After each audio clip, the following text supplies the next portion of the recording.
नमस्कार, welcome to Inside Study Forum. Inside Study Forum परिवार में आप सभी का स्वागत है। आज के इस क्लास में हम बात करने वाले हैं डीएलएड थर्ड सेमेस्टर के विज्ञान के सभी इम्पोर्टेंट क्वेश्चंस, जितने भी महत्वपूर्ण क्वेश्चंस होंगे। और जैसा आप लोग जानते हैं कि हम लोग सीरीज स्टार्ट करते हैं, जो सीरीज चल रही है सभी चैप्टर्स का निचोड़। जो सभी चैप्टर्स हैं, सभी चैप्टर्स का जो निचोड़, तो इस सीरीज में हम पार्ट 3 होगा ये। और इससे पहले ये आज का वीडियो पार्ट 3 होगा। इससे पहले हम लोग 2 पार्ट्स के बारे में जान चुके हैं और हमने विस्तार से उसको समझा था कि कौन कौन क्वेश्चंस जो है इंपॉर्टेंट हो सकते हैं। और ये पार्ट तीसरा है, इसको भी आप लोग पूरा देखें, पूरा लास्ट तक इसको देखें, समझें। और कोशिश पूरी ये की जाती है कि क्वेश्चंस को जितना संभव हो सके उतना गहराई से डिस्कस किया जाए, ताकि आपके अंदर एक समझ डेवलप हो और आप एग्जाम में उन क्वेश्चंस के अतिरिक्त भी कोई क्वेश्चन यदि आता है तो उसको भी आप लोग सॉल्व कर पाएँ। और इसके बाद में आने वाले कुछ दिनों के अंदर जो चैप्टर्स रिमेनिंग हैं उन चैप्टर्स को पूरा कंप्लीट किया जाएगा। और यदि आपका कोई सुझाव है तो आप लोग ज़रूर उसको दे सकते हैं। बस आप लोग पढ़ते रहें और आपके एग्ज़ाम की तैयारी करते रहें, ठीक है।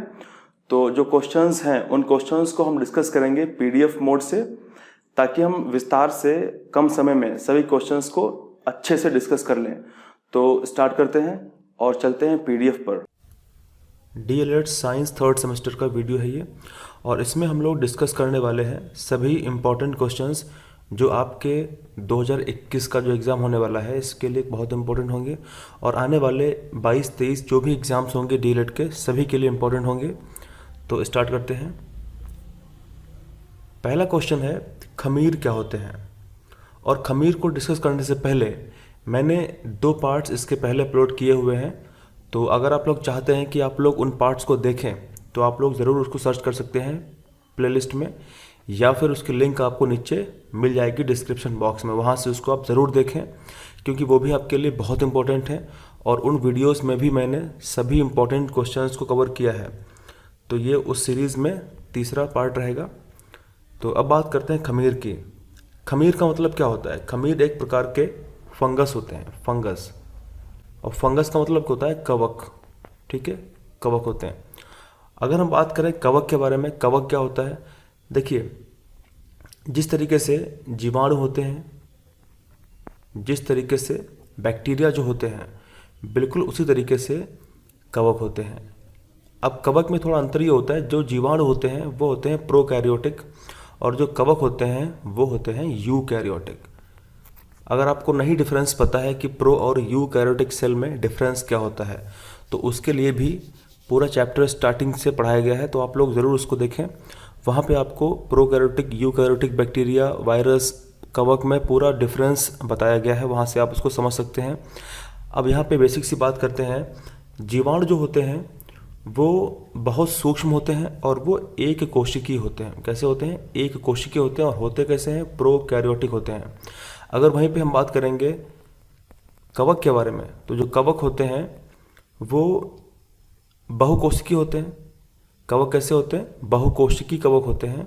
और बहुकोशिकीय होने के साथ साथ में ये यूकैरियोटिक होते हैं। कैसे होते हैं, यूकैरियोटिक सेल होते हैं। चलिए आपको मैं बहुत ही बेसिक सा एक डिफरेंस बताता हूँ कि अगर आप भूल चुके हैं कि प्रोकैरियोटिक और यूकैरियोटिक सेल में अंतर क्या होता है। प्रोकैरियोटिक सेल वो कोशिका होती है जिसके अंदर न्यूक्लियस, यानी जिसके अंदर केंद्रक नहीं पाया जाता है, केंद्रक का अभाव रहता है। और वहीं पे यूकैरियोटिक वो कोशिका होती है जिसके अंदर केंद्रक पाया जाता है। तो बिल्कुल सिंपल से आप ध्यान रखेंगे कि ऐसी कोशिका जिसके अंदर केंद्रक का अभाव रहता है उसे हम बोलते हैं प्रोकैरियोटिक सेल, और ऐसी कोशिका जिसके अंदर केंद्रक पाया जाता है उसे हम बोलते हैं यूकैरियोटिक सेल। इसी प्रकार बैक्टीरिया कैसे होते हैं, बैक्टीरिया होते हैं प्रोकैरियोटिक, और बाकी सभी जैसे कवक हो गया, या फिर पौधा हो गया, प्लांट्स, या फिर एनिमल्स, जंतु, ये सभी कैसे होते हैं, these are eukaryotic, animals, plants और कवक यानी फंजाई। अब यहाँ पे क्वेश्चन ये है कि खमीर क्या होता है। तो सबसे पहली बात तो ये है कि खमीर जो है वो एक टाइप का कवक होता है, ठीक है। अब क्योंकि कवक जो होते हैं वो बहुकोशिकीय होते हैं। कैसे होते हैं, बहुकोशिकीय होते हैं। लेकिन अगर हम बात करें कवक के अंदर खमीर के बारे में, तो ये एक ऐसा प्रकार होता है जो एक कोशिकीय होता है, जो बहुकोशिकीय नहीं होता है, ठीक है, एक कोशिकीय होता है। तो इसीलिए इसके जो 2-3 जो ऑप्शंस है वो इनकरेक्ट हो जाएंगे और सही इसका आंसर होगा ऑप्शन नंबर पहला वाला सही होगा, एक कोशिकीय होते हैं। तो आई होप आप लोगों ने इसको पूरा डिटेल में समझा होगा, और इसीलिए मैं कोशिश करता हूँ कि कुछ क्वेश्चंस को जो बहुत इंपॉर्टेंट हैं उनको मैं अच्छे से एक्सप्लेन करूँ ताकि आप समझ पाएँ उसको अच्छे तरीके से।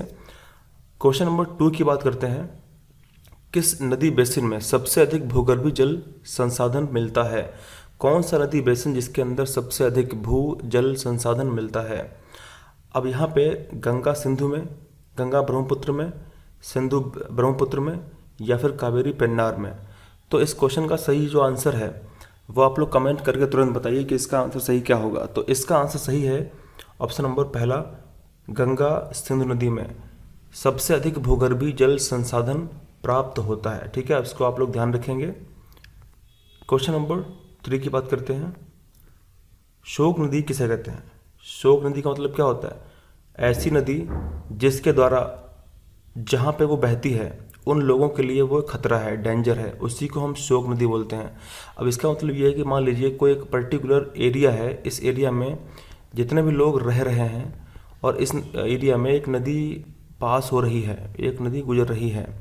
अब इस नदी में अक्सर बाढ़ आती रहती है, और बाढ़ आने से होता क्या है, इस पर्टिकुलर क्षेत्र में पानी की मात्रा बढ़ जाती है और वहाँ के लोगों का जो जनजीवन है वो उथल पुथल हो जाता है। तो इसलिए उसको हम बोलते हैं शोक नदी।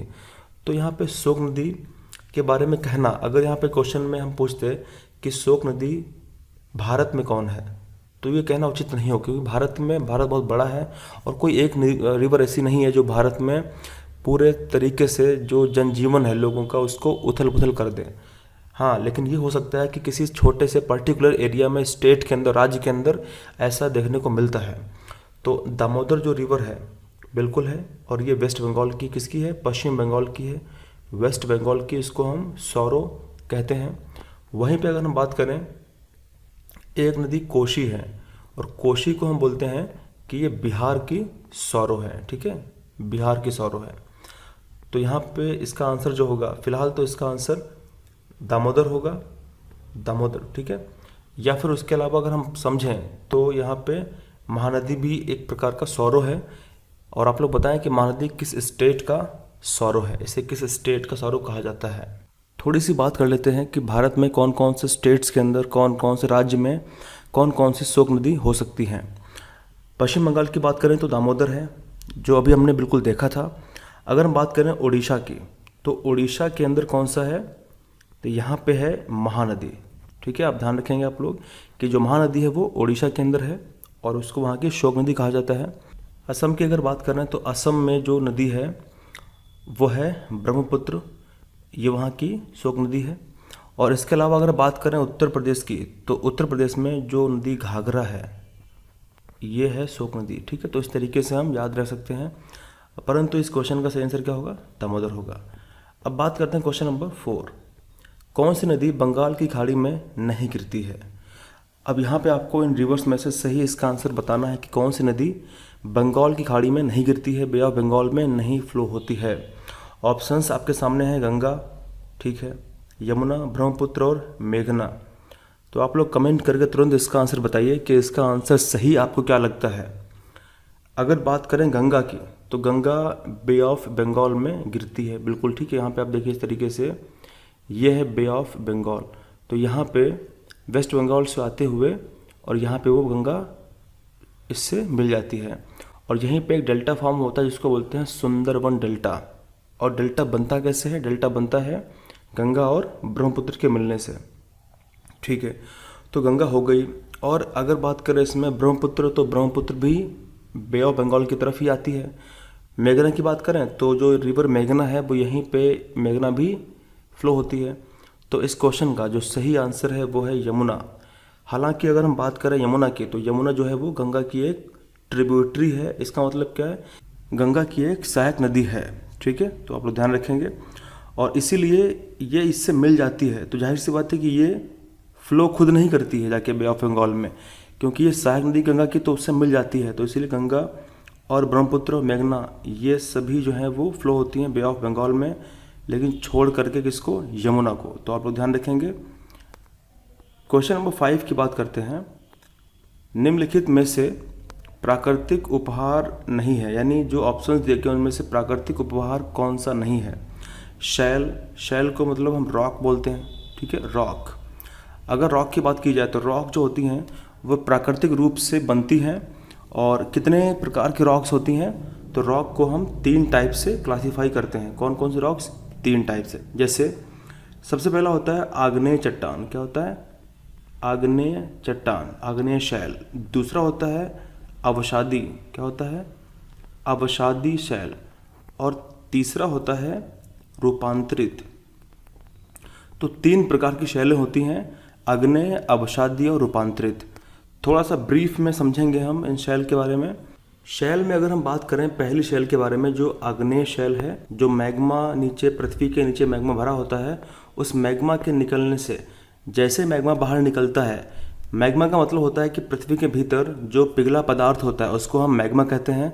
और जब वो मैग्मा पृथ्वी के सरफेस पे आके बहता है तो उसको हम लावा कहते हैं। तो आप लोगों ने लावा और मैग्मा के बारे में जो अंतर है वो स्पष्ट रूप से समझ लिया होगा कि लावा और मैग्मा होता क्या है। अब उसके बाद अगर हम बात करें कि ये जो चट्टान है, शैल है, कैसे बनती है, आग्नेय की बात मैं कर रहा हूँ।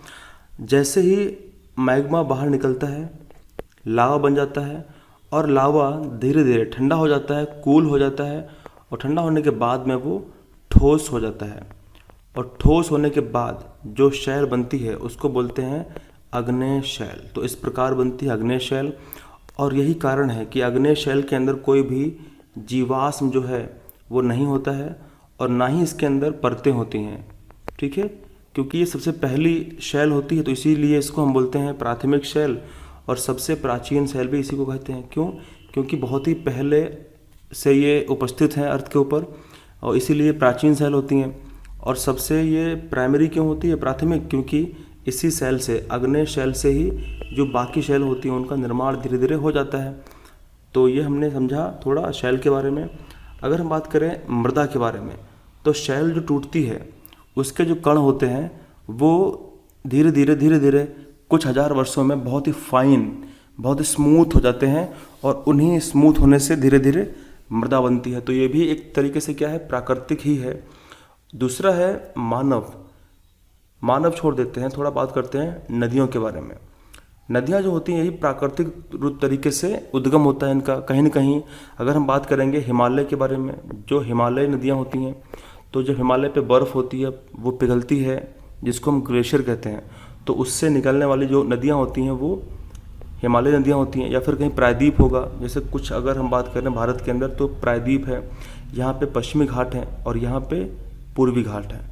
तो कुछ नदियाँ ऐसी होती हैं जो इन पश्चिमी घाट से निकलती हैं और जाके बे ऑफ बंगाल में मिल जाती हैं। या फिर कुछ ऐसी नदियाँ होती हैं जो पूर्वी घाट से निकलती हैं और जाकर के खंबात की खाड़ी में मिल जाती हैं। तो इस तरीके से इसको हम डिफाइन कर सकते हैं। तो फिलहाल इस क्वेश्चन का सही जो आंसर है वो है मानव, क्योंकि मानव जो है वो कोई प्राकृतिक उपहार नहीं होता है। अगर हम समझें कि मानव की उत्पत्ति कैसे हुई तो हमको बहुत ही पुराने समय में जाना पड़ेगा। जैसा हम जानते हैं कि हमारा जो ब्रह्मांड है उसको बने हुए 13.8 अरब वर्ष हो चुके हैं, या फिर इसको हम बोल सकते हैं कि 15 अरब वर्ष हो चुके हैं। और 15 अरब वर्ष के बाद बहुत समय बीत गया। उसके बाद में आज से, यानी 2021 में ज़िंदगी हम लोग जी रहे हैं, आज से लगभग कितना 4.6 अरब, लगभग 4.6 अरब वर्ष पहले हमारी प्यारी सी पृथ्वी का निर्माण हुआ था। और पृथ्वी के बनने के बाद में, बहुत समय के बाद में उसके ऊपर जीवन आया। तो जब हमारी पृथ्वी बन गई तो पृथ्वी पे पानी था, पृथ्वी पे वाटर था, और पहली बार पानी के अंदर एक विशेष सेल का उत्पन्न हुई, एक विशेष कोशिका उत्पन्न हुई, और उस कोशिका को बोला गया साइनोबैक्टीरिया। वो साइनोबैक्टीरिया कोशिका थी, ठीक है। तो आप लोग ध्यान रखेंगे कि सबसे पहली कोशिका जो अर्थ के ऊपर आई थी वो साइनोबैक्टीरिया थी, और इसी को हम बोलते हैं नीले हरे शैवाल। नीले हरे शैवाल होते हैं यही, ठीक है। तो आप लोग इन बातों को ध्यान रखेंगे। और इन्हीं शैवालों से, यानी जो बैक्टीरिया था पहला साइनोबैक्टीरिया, इसके अंदर कुछ परिवर्तन हुआ और बन गया बहुकोशिकी जीव, और इस तरीके से यूकैरियोटिक सेल बनी और उससे धीरे धीरे धीरे धीरे धीरे धीरे इंसान बना। तो इंसान के अगर हम बोल दें मोटे मोटे तौर पर कि इंसान यानी हमारे जो पिता हैं, जो सबसे पहले जो फादर हैं वो कौन है, तो भैया बैक्टीरिया हैं, ठीक है। क्योंकि हमारा जो डीएनए है वो उन्हीं के डीएनए से बना और उन्हीं का डीएनए जो है वो चेंज हो गया और बन गई मल्टी सेल। तो अगर हम थोड़ा मैच कराएं पौधे के किसी प्लांट के डीएनए से अपना डीएनए, तो हमारा प्लांट का डीएनए लगभग सेम होता है, बस थोड़ा सा डिफरेंस होता है।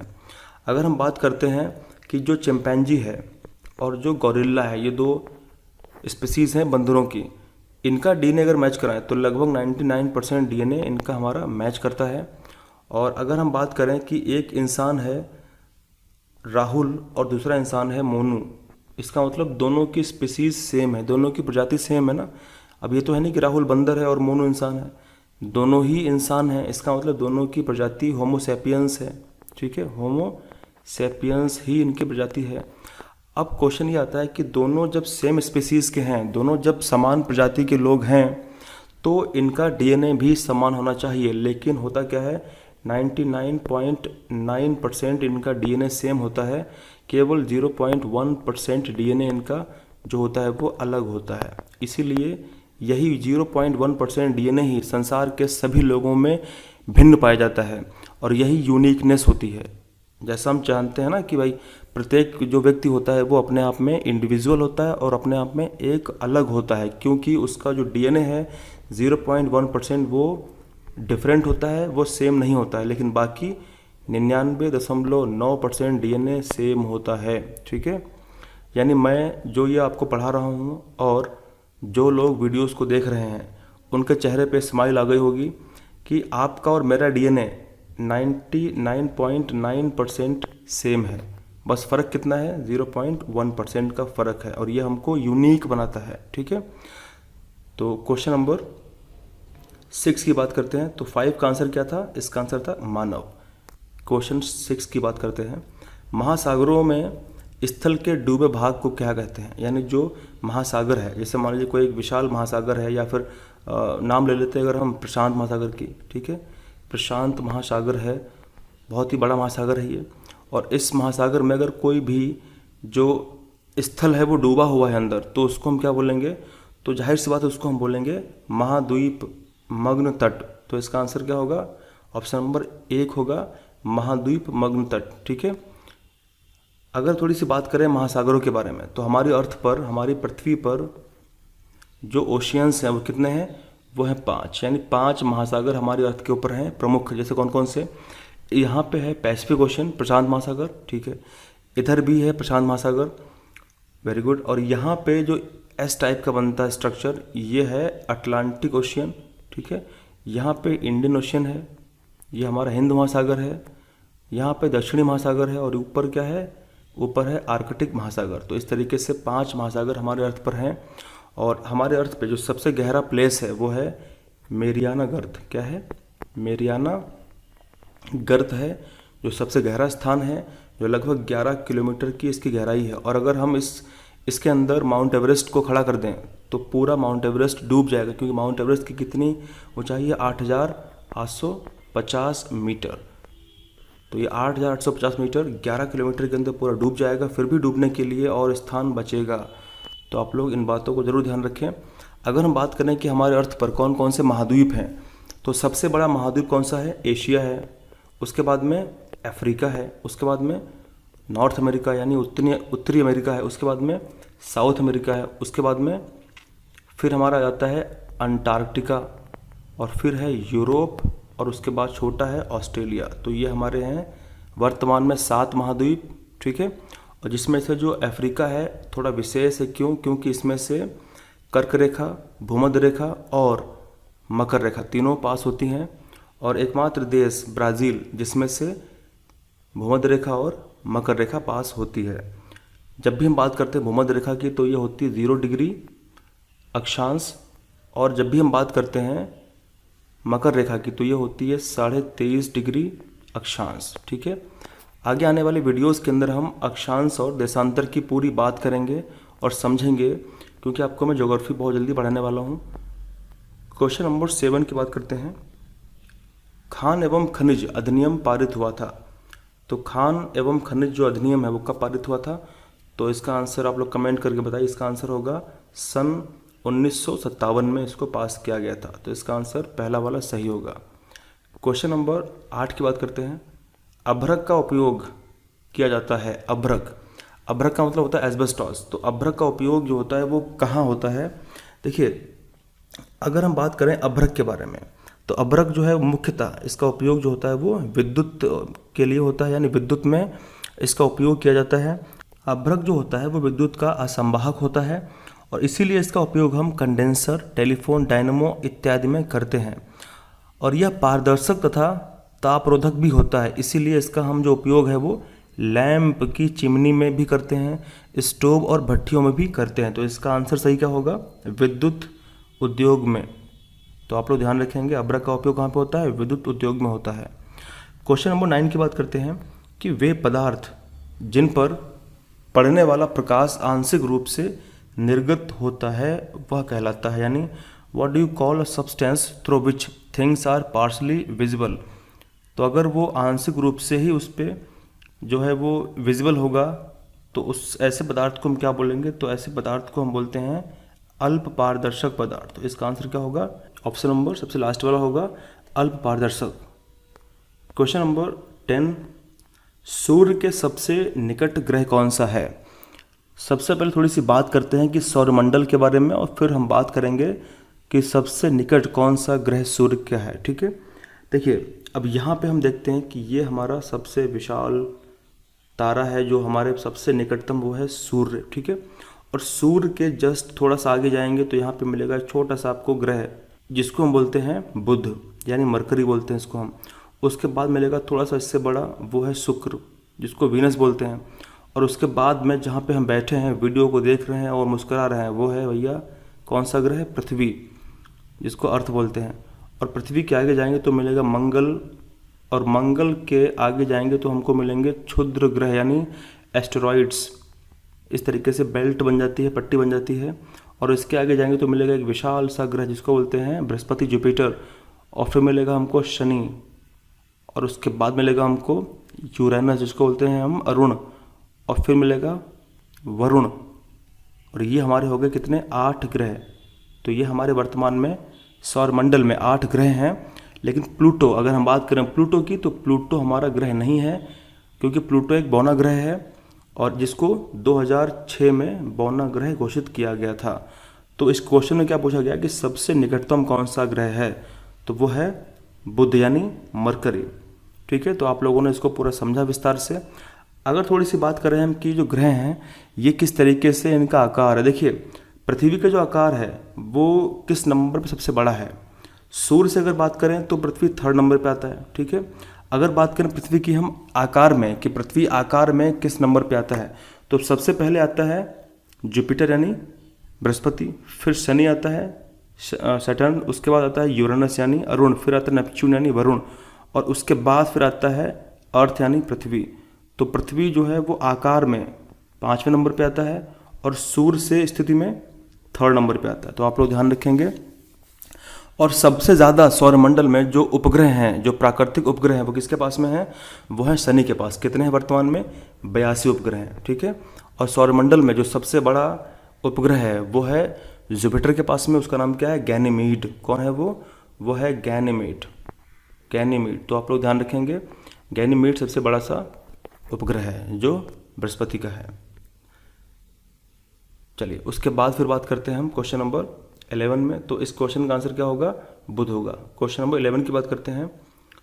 ध्रुव तारा जो होता है वो किस दिशा की पहचान है, किस दिशा को दर्शाता है? तो ये बहुत ही ईजी क्वेश्चन है। इसका आंसर क्या है? उत्तर दिशा को। ठीक है, ये उत्तर दिशा को दर्शाता है तो उसी की पहचान है ये। क्वेश्चन नंबर 12 की बात करते हैं। तारे हमें छोटे दिखाई देते हैं, अब इसके पीछे वजह क्या है? क्या उनकी चमक इसके पीछे वजह है? नहीं। उनका छोटा आकार? नहीं। जैसा हम देखते हैं रात में, जब रात होती है तो आकाश में हमको स्टार्स, जो सितारे होते हैं, बहुत ही छोटे छोटे दिखाई देते हैं। इसके पीछे वजह क्या है? कि वो हमसे बहुत दूरी पर हैं, वो हमसे प्रकाश वर्ष की दूरी पर हैं, लाइट ईयर की दूरी पे हमसे हैं वो। और प्रकाश वर्ष की दूरी कितनी होती है? बहुत ज़्यादा होती है। यानी जब हम किलोमीटर की बात नहीं करते हैं, स्पेस के अंदर अंतरिक्ष में जब हम एक पिंड से किसी दूसरे पिंड की दूरी को हम जब व्यक्त करते हैं तो हम प्रकाश वर्ष का उपयोग करते हैं। ठीक है, तो आप लोग कमेंट करके बताइए कि कितनी दूरी प्रकाश वर्ष की होती है। ठीक है, तो इसका आंसर क्या होगा? दूरी होगा। क्वेश्चन नंबर 13, निम्नलिखित पदार्थों में से किस में कार्बन नहीं पाया जाता है? यानी कौन से ऐसे पदार्थ जिसके अंदर कार्बन नहीं पाया जाता है? तो इसका आंसर क्या होगा? कोयला, बिल्कुल कार्बन होता है इसके अंदर, तो इसका ऑप्शन ये नहीं होगा आंसर। चीनी के अंदर भी कार्बन होता है भाई, चीनी का फॉर्मूला क्या होता है? C6, इस तरीके से। रोटी के अंदर भी कार्बन होता है, तो ये भी इसका ऑप्शन नहीं होगा। और जो इसका बचा ऑप्शन नमक के अंदर क्या होता है? सोडियम एंड क्लोराइड, तो Na+Cl होता है, इसमें कार्बन नहीं होता है। ठीक है, तो ये इसका आंसर होगा नमक। क्वेश्चन नंबर 14 की बात करते हैं। कुकिंग गैस जो है LPG, तो आप लोग LPG का फुल फॉर्म तुरंत बताइए कमेंट करके, LPG का फुल फॉर्म क्या होता है? बहुत से लोग गलत सलत फुल फॉर्म बताते हैं, और तो आप लोग कमेंट करें कि बताएं इसका फुल फॉर्म क्या है? LPG का मतलब क्या होता है? क्या इसका मतलब लिक्विफाइड पेट्रोलियम गैस होता है, या इसका मतलब लिक्विड पेट्रोलियम गैस होता है, या फिर क्या होता है? तो आप लोग कमेंट करके तुरंत इसका आंसर बताइए। इस क्वेश्चन में पूछा गया है कि कुकिंग गैस LPG में कितनी मात्रा होती है? कितनी मात्रा मतलब किसकी ज़्यादा मात्रा होती है? मीथेन की, एथेन की, एथिलीन की, ब्यूटेन की? तो इसका आंसर सही क्या होगा? ब्यूटेन की। जो भारत के अंदर LPG सिलेंडर्स होते हैं उनके अंदर जो गैस भरी होती है उसमें सबसे अधिक मात्रा होती है ब्यूटेन की, और फिर होती है प्रोपेन की, और उसके बाद होती है मीथेन की। ठीक है, हालांकि ब्यूटेन, प्रोपेन, मीथेन ये 3 प्रकार की गैसें होती हैं उसके अंदर, परंतु सबसे अधिक कौन सी गैस होती है? ब्यूटेन होती है। लेकिन अगर हम बात करें अलग अलग कंट्रीज़ की, तो कुछ देशों के अंदर प्रोपेन की मात्रा सबसे ज़्यादा होती है, और कुछ देश के अंदर तो प्रोपेन की मात्रा 100% होती है, और कहीं कहीं मीथेन। तो हम बात करें भारत की, तो इसका आंसर क्या होगा? Butane is the correct answer. अब बात करते हैं क्वेश्चन 15, कार्बन का क्रिस्टलीय रूप है। कार्बन का कौन सा एक क्रिस्टलीय रूप है? जंतु चारकोल ये बिल्कुल नहीं है, ग्रेफाइट यही इसका सही आंसर है। ठीक है, चलिए बाकी ऑप्शंस को देख लेते हैं। कोयला और लकड़ी का चारकोल, तो इसका सही आंसर क्या होगा? ग्रेफाइट। ग्रेफाइट जो है वो एक कार्बन का क्रिस्टलीय रूप है। अगर यहाँ पे लिखा होता डायमंड यानी हीरा, तो हीरा भी इसका आंसर सही हो जाता। ठीक है, और वैसे हम जानते हैं कि हीरा क्या है? हीरा एक सबसे कठोरतम पदार्थ है। क्वेश्चन नंबर 16 की बात करते हैं। रक्त में किस चीज़ की मात्रा अधिक हो जाने पर मधुमेह हो जाता है? तो आप लोगों ने आई थिंक 2-3 वीडियोस अपलोड हुए हैं मधुमेह के ऊपर। आप लोगों ने अगर पूरा उसको देख लिया तो मुझे लगता है कि मधुमेह से जो भी क्वेश्चंस आएंगे आप उन सभी क्वेश्चंस को ईमानदारी से सही करके आएंगे, बस अगर आप लोगों ने उस वीडियो को देख लिया। ठीक है, तो रक्त में किस चीज़ की मात्रा अधिक हो जाती है? तो जाहिर सी बात है कि हमारे अगर ब्लड में ग्लूकोज की मात्रा अगर बढ़ जाएगी तो फिर वो उस बढ़ी हुई ग्लूकोज का चयापचय नहीं हो पाता है, यानी उसका मेटाबॉलिज्म नहीं हो पाता है, और फिर वो हमारे ब्लड में लगातार बढ़ती रहती है, और उसी के साथ साथ में किडनी उसको यूरिन के रूप में निकालती रहती है। तो जब भी कोई व्यक्ति यूरिन त्याग करता है तो उसमें ग्लूकोज की मात्रा ज़्यादा होती है, और उससे कमजोरी आना शुरू हो जाती है। यही कारण है डायबिटीज़ के, मधुमेह के। ठीक है, और हालांकि होता किससे है? तो अगर हमारी बॉडी के अंदर इंसुलिन की मात्रा बहुत कम हो जाएगी तभी ऐसी स्थिति आती है। ठीक है, और इंसुलिन है क्या? इंसुलिन एक प्रकार का हार्मोन होता है। क्या होता है? एक प्रकार का हार्मोन होता है जिसका नेचर प्रोटीनियस होता है, जो प्रोटीन प्रकृति का होता है। क्वेश्चन नंबर 17 की बात करते हैं। प्रोजेक्ट टाइगर की स्थापना हुई थी 1973 में, 86 में, 90 में, या फिर 2000 में? तो इसका सही आंसर होगा 1973 में प्रोजेक्ट टाइगर की स्थापना शुरू की गई थी, और उस समय भारत की PM इंदिरा गांधी जी थी। और अगर बात करें इंदिरा गांधी जी के बारे में, तो वो बहुत ज़्यादा इन्वायरमेंट से प्रेम करने वाली थी, और उन्होंने पूरे प्रयास किए कि जो इन्वायरमेंट है, पर्यावरण है, उसको सुरक्षा दी जाए, उसको बचाया जाए। और जितने भी फॉरेस्ट के अंदर, वनों में स्पीसीज यानी प्रजातियाँ पाई जाती हैं अलग अलग जंतुओं की, पौधों की, वो बची रहें। तो आप लोग समझ गए होंगे पूरी कहानी क्या है। क्वेश्चन नंबर 18 की बात करते हैं। कान्हा राष्ट्रीय उद्यान कहाँ पर स्थित है? ऑप्शंस हैं उत्तर प्रदेश, मध्य प्रदेश और कर्नाटक या फिर उत्तरांचल। तो इसका सही आंसर क्या होगा, आप लोग कमेंट तुरंत करके बताएं। इसका सही आंसर होगा मध्य प्रदेश। ठीक है, मध्य प्रदेश के अंदर ये स्थित है और मध्य प्रदेश में सबसे ज़्यादा राष्ट्रीय उद्यान भी हैं। तो आप लोग ध्यान रखेंगे। अगर हम बात करें यूपी की, तो यूपी के अंदर जो फेमस राष्ट्रीय उद्यान है वो है दुधवा नेशनल पार्क। क्या है? दुधवा नेशनल पार्क है, जो लखीमपुर डिस्ट्रिक्ट में पड़ता है। क्वेश्चन नंबर 19 की बात करते हैं। गिर उद्यान किस जंतु के लिए संरक्षित है? सबसे पहले बात करते हैं कि गिर है कहाँ पे। गिर राष्ट्रीय उद्यान जो है वो गुजरात में है और ये फेमस है वहाँ के एशियाई शेरों के लिए। तो इसका आंसर होगा ऑप्शन नंबर तीसरा वाला सही होगा। एशियाई शेरों के लिए ये एक फेमस प्लेस है पूरी इंडिया के अंदर, अगर हम बात करें राष्ट्रीय उद्यानों में। तो क्वेश्चन 20 की बात करते हैं। जलीय वातावरण में पाए जाने वाले पौधों को क्या कहा जाता है? यानी कौन कौन से पौधे ऐसे होते हैं जो जलीय वातावरण में पाए जाते हैं? मटर, आलू, सिंघाड़ा या मक्का। तो इसका सही आंसर आप लोग समझ गए होंगे। सिंघाड़ा जो होता है वो जलीय पौधा है, वो जल में ही उगता है, जल में ही ग्रो होता है। तो इसका आंसर सिंघाड़ा होगा। आप लोगों से मैं क्वेश्चन पूछता हूँ, मटर का साइंटिफिक नेम क्या होता है? मटर का मतलब होता है जो हम मटर खाते हैं, हरी हरी सी। मटर का साइंटिफिक नेम क्या होता है और मेंडल ने किस पौधे पर अपने प्रयोग किए थे? मटर पर किए थे, आलू पर किए थे या मक्के पर किए थे? आप लोग कमेंट करके बताएंगे। और साथों साथ आलू का और मक्के का जो साइंटिफिक नेम है वो भी आप लोग कमेंट करके बताएंगे। ठीक है, क्वेश्चन नंबर 21 की बात करते हैं। पर्यावरण में सम्मिलित हैं, यानी कौन कौन से ऐसे चीज़ें हैं जो इन्वायरमेंट में सम्मिलित हैं? पहला ऑप्शन है प्राकृतिक पर्यावरण, दूसरा है सांस्कृतिक पर्यावरण, फिर है पहला और दूसरा दोनों, या फिर इनमें से कोई नहीं। तो जाहिर सी बात है, जब भी हम बात करते हैं पर्यावरण की तो हम बात करते हैं अपने आसपास। तो हमारे आसपास में क्या है? हमारे आसपास में जो भी परिवेश है वो सब पर्यावरण है। यानी जो हमारे आसपास में जो भी जिससे हम संपर्क में आते हैं और जिससे हम संपर्क में आके हम उससे प्रभावित होते रहते हैं, वो है पर्यावरण जो हमको अफेक्ट करता है। तो जाहिर सी बात है प्राकृतिक पर्यावरण होगा और हमारा सांस्कृतिक पर्यावरण, उससे भी हम बहुत टच में रहते हैं और उससे भी हम घिरे रहते हैं। तो इसका आंसर होगा पहला और दूसरा दोनों। क्वेश्चन नंबर 22 की बात करते हैं। जल वाष्प के द्रव में बदल जाने की क्रिया को क्या कहते हैं? जब जल वाष्प जो होती है वो द्रव में बदलती है तो क्या कहते हैं उसको? हम गलनांक कहते हैं, हिमांक कहते हैं, वाष्पीकरण कहते हैं या फिर कहते हैं संघनन। तो इसका आंसर सही आप लोग तुरंत कमेंट करके बताएं। तो इसका आंसर सही क्या होगा? संघनन। क्वेश्चन 23 की बात करते हैं। उष्मा स्थानांतरण की विकिरण विधि में होता है माध्यम आवश्यक होता है या माध्यम अनावश्यक होता है या फिर वायु आवश्यक होती है या फिर ठोस आवश्यक होता है? तो जाहिर सी बात है, अगर एग्जाम्पल लेके समझे हम तो एक यहाँ पे सूर्य है, सन है, और सूर्य से लगातार विकिरण यानी लगातार ऊर्जा आती रहती है।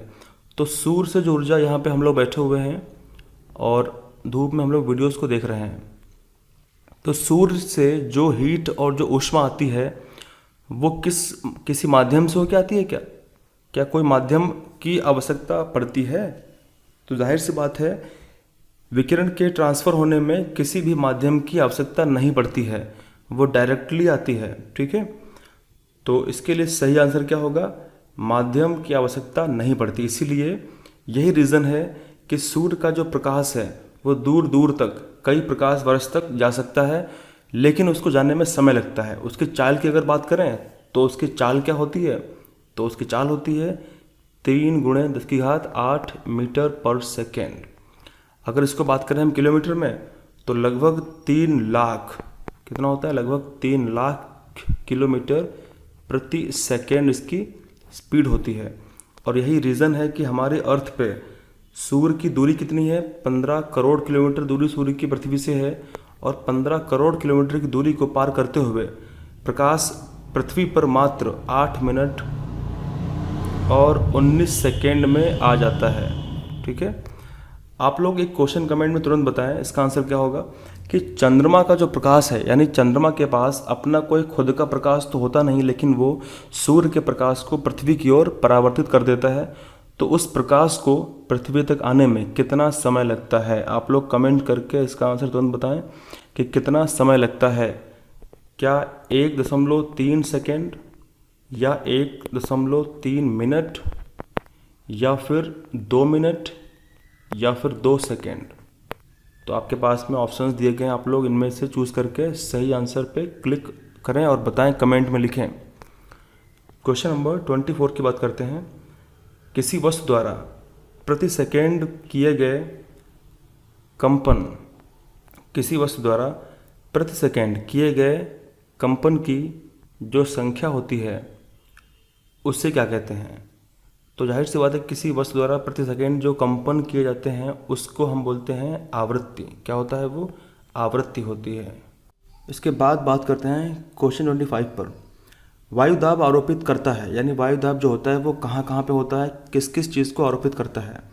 तो केवल ऊपर की दिशा में, केवल नीचे की दिशा में, चारों दिशाओं में या किसी दिशा में नहीं? तो जाहिर सी बात है, वायु दाब यानी अगर हम बाहर जाएंगे, घूमेंगे, तो हमारे आसपास की जो वायु है वो चारों दिशाओं से हमारे ऊपर लगेगी, यानी जो वायु दाब है वो चारों तरफ से हमारे ऊपर लगता है। तो इसका आंसर क्या होगा? ऑप्शन नंबर तीसरा वाला सही होगा, इसका आंसर होगा। अब बात करते हैं क्वेश्चन नंबर 26 की। तो 26 में लिखा हुआ है कि निम्नलिखित में से अक्रिस्टलीय कार्बन के अपरूप हैं। कौन सा ऐसा है जो अक्रिस्टलीय कार्बन का अपरूप है? ग्रेफाइट क्रिस्टलीय होता है, हीरा भी क्रिस्टलीय होता है। तो इसका आंसर सही होगा सुगर चारकोल। सुगर चारकोल जो है वो एक अक्रिस्टलीय रूप है, कार्बन का अपरूप है। ठीक है, ग्रेफाइट, हीरा और फुलरीन ये कार्बन के अपरूप होते हैं, ये क्रिस्टलीय होते हैं, इसलिए इसके आंसर ये नहीं होंगे। क्वेश्चन नंबर 27 की बात करते हैं। एकांत क्षेत्रफल पर लगने वाले अभिलंबवत बल को कहते हैं। एकांत क्षेत्रफल पर लगने वाले जो अभिलंबवत बल होता है उसको हम क्या कहते हैं? उसको हम दाब कहते हैं। ठीक है, उसको हम दाब कहते हैं। तो आप लोग बिल्कुल ध्यान रखेंगे इस चीज़ के बारे में। 28 की बात करते हैं। चीनी उद्योग में गन्ने के रस को रंगहीन करने में प्रयुक्त करते हैं। गन्ना होता है, जब इसकी पेराई होती है तो पेराई से जो इसका जूस मिलता है वो बहुत ज़्यादा अच्छा साफ़ नहीं होता है, बहुत ज़्यादा डार्क होता है, लगभग हमको काला काला सा प्रतीत होता है। तो उसको साफ़ करने के लिए, उसको रंगहीन करने के लिए उसमें क्या मिलाया जाता है? ऑप्शंस आपके सामने दिए गए हैं। ऑप्शंस हैं लकड़ी का कोयला, सुगर चारकोल, जंतु चारकोल या फिर लैंप ब्लैक। तो इनमें से सही इसका आंसर क्या होगा? जंतु चारकोल इसका सही उत्तर होगा। जंतु चारकोल को ही उसके अंदर मिलाया जाता है। और अगर इसके अलावा हम बात करें कि इसमें और किस चीज़ का उपयोग होता है, तो इसके अंदर सल्फ़र का उपयोग होता है। ठीक है, सल्फ़र का भी उपयोग उसके रंग को साफ करने के लिए होता है। 29 की बात करते हैं कि घड़े में रखा पानी किस विधि के द्वारा ठंडा हो जाता है? ऐसा कौन सा विधि होती है कि जो घड़े में ठंडा पानी उत्पन्न हो जाता है धीरे धीरे रखते समय? तो जाहिर सी बात है, संवहन तो होगा नहीं, क्योंकि संवहन का मतलब क्या होता है? संवहन का मतलब होता है कि ये ऊष्मा का एक चालन विधि है। जब भी किसी चीज़ को हम गर्म करते हैं, कोई पतीला है, उस पतीले में जो भी पानी भरा होता है नीचे से हम उसमें हीट दे करके उसको गर्म करते हैं, तो इस पतीले में पानी के जो कण होते हैं जो नीचे होते हैं वो गर्म होते हैं और वो ऊपर की ओर जाते हैं और ऊपर से ठंडे वाले नीचे की ओर आते हैं। तो ये होगा नहीं। अगर बात करें चालन की, तो चालन में क्या होता है कि जब भी कोई लोहे की रॉड या किसी धातु की रॉड को हम आग में थोड़ा सा लगा देते हैं तो उसका एक सिरा आग में होता है, लेकिन हमको ये फील होता है धीरे धीरे कि संपूर्ण रॉड जो है वो धीरे धीरे गर्म हो जाती है। तो गर्म कैसे होती है? इसके पीछे है चालन। और जो क्वथन होगा वो नहीं, इसका आंसर क्या होगा? वाष्पन होगा। इसका आंसर वाष्पन सही होगा। क्वेश्चन नंबर 30 की बात करते हैं। पत्ती में पाया जाने वाला जो रंध्र होता है, रंध्र, वो कहाँ पे स्थित होता है? तो उसका आंसर क्या होगा? ऊपरी सतह पर या फिर पत्ती के निचले वाले सतह पर या डंठल पर या फिर पर्णधार पर। तो ये एक पत्ती है और इस पत्ती में जो छोटे छोटे छिद्र होते हैं जिनमें गैसों का आदान प्रदान होता है, यानी ऑक्सीजन बाहर निकलती है और CO2 इसके अंदर प्रवेश करती है। और जब ये खुलते हैं तो साथ में थोड़ी सी जलवाष्प जो होती है, जलवाष्प, वो भी लॉस होता है। तो कहाँ पे होते हैं? इसका आंसर सही होगा पत्ती के निचले सतह पर होते हैं ये। क्वेश्चन नंबर 31 की बात करते हैं। जो दाब है अधिक होता है, दाब अधिक कहाँ पे होता है? बैठने पर, एक पैर से खड़े होने पर, दो पैर से खड़े होने पर, या लेटने पर। देखिए दाब का मतलब क्या होता है? दाब का मतलब होता है कि प्रति क्षेत्रफल में जो लगने वाला बल होता है वो दाब होता है। अब जाहिर सी बात, अगर कोई व्यक्ति लेटेगा, अगर कोई व्यक्ति लेट जाएगा तो क्षेत्रफल बड़ा हो जाता है, तो दाब कम होगा, तो ये बिल्कुल आंसर नहीं होगा। दो पैर पर खड़े हो जाएगा, अगर वो कोई व्यक्ति दो पैर पर खड़े हुआ है तो इसका मतलब क्या है कि क्षेत्रफल थोड़ा सा बढ़ चुका है, तो दाब कम लगेगा। बैठने पर भी दाब बिल्कुल कम लगेगा। इसका आंसर क्या होगा? एक पैर से खड़े होने पर। अगर कोई व्यक्ति एक पैर पे खड़ा होगा तो एक पैर पे खड़े होने पे क्या होता है कि जो क्षेत्रफल है उसने कम एक्वायर किया है, तो दाब क्या होगा? ज़्यादा लगेगा। तो इसका आंसर सही होगा एक पैर से खड़े होने पर। अब बात करते हैं क्वेश्चन नंबर, लास्ट क्वेश्चन हमारा आज का है। निम्नलिखित में से किस में कार्बन नहीं पाया जाता है? रोटी में, चीनी में, नमक में, कोयला में। तो इसका आंसर होगा नमक में नहीं पाया जाता है। ठीक है, thank you very much, thank you, thanks lot. और जो वीडियोस पीछे बन चुके हैं उनको आप लोग ज़रूर देखें, क्योंकि उसमें बहुत सी चीज़ों को कवर किया गया है।